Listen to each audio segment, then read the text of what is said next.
me to give me a few questions that I'm supposed to answer right off the bat. You only got 15 seconds. How long? 15 minutes. Anyhow, some guys here from St. Catharines, and I know one of your favorite guys there is Cherry Ron. And he played for me. He won 18 games in a row. He's a Hall of Famer and all that. But the thing was, before you tell about Cheevers, you played hockey. I think everyone would love. I had a Lexus, you mentioned 400 RX 400 hybrid. I know you're going to build the hybrids here shortly, but the most gorgeous car I ever owned. All coffee, full Toyota. I just have another buddy who was hard up, and I had to write his name the list time. Whatever, we'll be back when you build the next Lexus hybrid here. Don, you actually had your life. How are you going to see me a miracle, but you played right here? Yeah, Rose and I, we went 53 moves that we were in, and Rose always said, Cambridge was the greatest place we ever lived in 53, even Boston and Denver and them all. Anyhow, getting back to Cherry, and my goals ended and everything, nothing ever bothered us. That was the big thing, what made him a Hall of Fame. And we had Canadians come in and beat us, they beat us 7-2 at home. So I know Harrington and the team again was going to be ripping, coming in and yelling and all and everything. So he could have done it, Cherry. I could still see him sitting there, and I didn't smoke a cigarette. He smoked back in those days, those black guys sitting there. Cherry, what's going on? Montreal beats us at home 7-2. What's that? Oh, it's simple, Harry. Roses are red, violets are blue. They got 7, we got 2. I'm laughing over in the corner. I was laughing on me. I got fired. He got made coach. Now, how did I get into well, I guess I got fired by Colorado and Boston. And when I get back to the gate, when I was down and everything, I was up in, I couldn't believe it. Here I am sitting with Danny Galvin, the great sportscaster of all time. And Rose said, look, don't get fired. Like, you're going to act like you guys. You get fired 3 times in a row. So it's pretty good. Except for a game, Montreal and Minnesota. What year was that? 86. No, 81. My first step. My first year. So, a lot of people don't know the coach from Montreal, Claude Royal, and he lost an eye playing hockey. He won his goal for. He won his sophomore for the American League for Cleveland, and he lost an eye playing hockey. So the goal coach is Montreal, Minnesota. So I'm doing pretty good. I'm right down to the last period. And Danny, this is Cherry, what do you think of the game so far?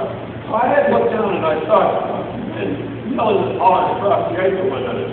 Well, Danny, it's going pretty good, but I don't think Claude played to see eye to eye tonight. I come home and Rose said, you asshole, you're getting fired again. I laughed.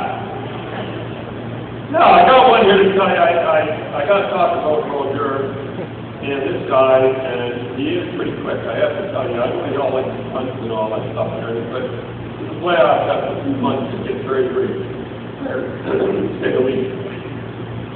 So one time we're in New Jersey, and we're watching the game actually, and the camera gets 55, so we're watching the game, and Roger makes a save.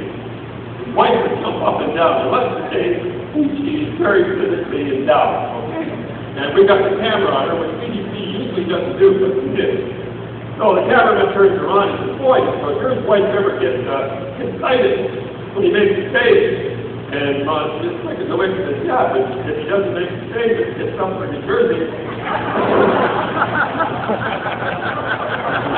You over okay? You guys work in the factory. You're worried about that?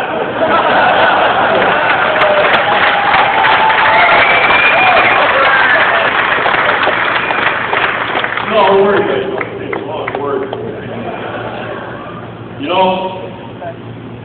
What happens when you get up here and you get these tactics and all that stuff and everything is the first time I've worn this test.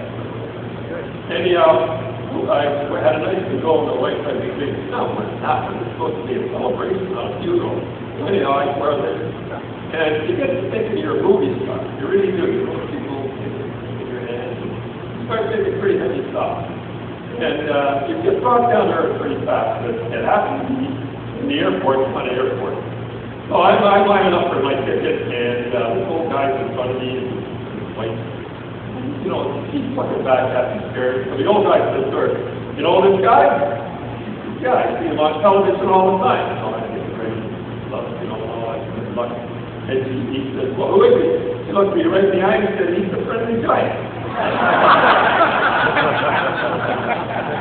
Who's coming? Oh, you remember the very first time you met on the plane?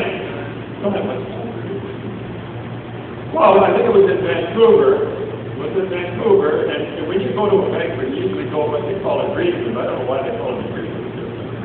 They call it a green room, and all the celebrities, so-called celebrities, are in there.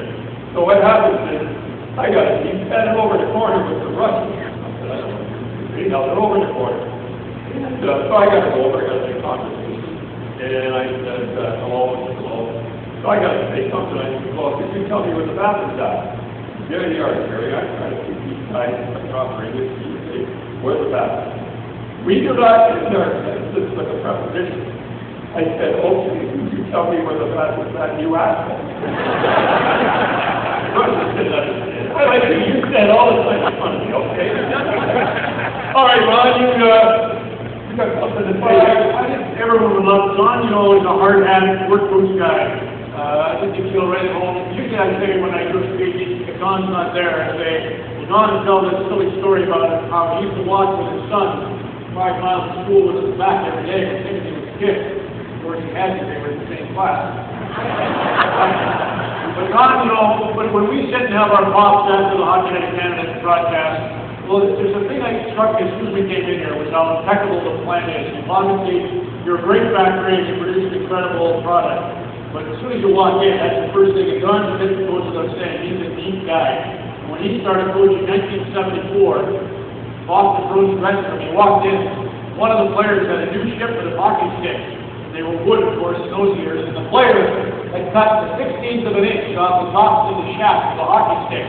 He didn't like the beveled top. He liked the flat across better grip. So there was 24 discs of wood and sawdust all over the dressing room floor. John walks in and he says to the trainer, probably before Solid Crosby, who's the coop that's cut the 16th of an inch off the top of the hockey stick? Crosby said, it's Bobby Orr, John. John said, well, in that case, isn't that interesting? So that's a little bit to make the difference. And I was going to tell too many stories, but we're going to have to... I got one more. Okay, go ahead. Saying about Bobby Orr. It's a movie that really did happen. We traded the greatest scorer at that time, Colette Beal, who wants to talk about it. And it was really something. He scored 76 goals, 65. It was the biggest trade up until the time. So, and Harry did it, the general manager, phoned me at 4:30 in the morning and said, you've got to get this bill quickly. The trade is over. How many reporters are going to get to it? You got to go down now. I have to go down now. Yeah, so I don't have much time. So I told Bobby Orr. And Bobby, we've got to go down and finish, so it's fine. So we go down, Bobby meets us outside, and I knock on the door, Phil comes to the door. He's got white silk pajamas. Now I know why I traded him, but anyhow, white silk pajamas. And we walk in, and we tell him, or I tell him, Bobby walks over, it was raining as usual, and we walked over and stands in front of the window, and all of that, and he must realize that Phil was always jealous that I always gave a fuck to Bobby all the time, and not him. I think 65-year-old said, he never ever said a great things about me and what's going on. So anyhow, he looked up at me crying, and by the way, behind the bed, he said, hey, if you tell me that I just traded in New York State, I'm going to put that with, I said, Bobby, get away from that. I don't know why I said that. Something like that. And anyhow, you guys, like I said, I was supposed to say that. I told him, never tell this guy ever again. Anything I'm ever going to say, but instead, you guys are like the Montreal Canadiens. You went in a role like that, and it was unbelievable. Better than anybody ever in the world. You should be proud of yourself. You guys are this year at the LA Kings on the field. What did you guys get with? No, we just have to do a little point of business. One is, I was going to do the hat trick of the great one, of course. You got your 2 goals. On this day in history, Muhammad Ali won his gold medal in boxing at the Olympic Games in Rome. So think about the goals with Muhammad Ali, and now you've got 11 in the plant. So you're fantastic in that regard. You got the great one covered, you got the greatest Muhammad Ali, and you got Don Cherry, which is great. So there's my hat trick of grace. And when you think about your success, discussions has been so good together. Obviously, for Don and I, and we understand that looking out for one another is kind of the key. The United Way is another thing you can really be proud of. The fact we've raised $500,000 for the United Way, they've got so many ways to contribute now. Rick and I, if you want us to speak a little longer, but if you want us to come back and give you a little longer, we can do that. But for the United Way, we put together some autographed items and books and non-civilians, some bobblehead dolls, lots of great, we're going to call them our superhero prizes. Those who contribute to the United Way, definitely you can pass their electronic gift. So we wish you the best. Congratulate what you've already done. I think Don, you're going to come. There you go. Oh, that's a good looking cut. Can you wear a cut? Anyhow, we're going to keep track on you, and I hope you'll do great again. Thanks very much for having me.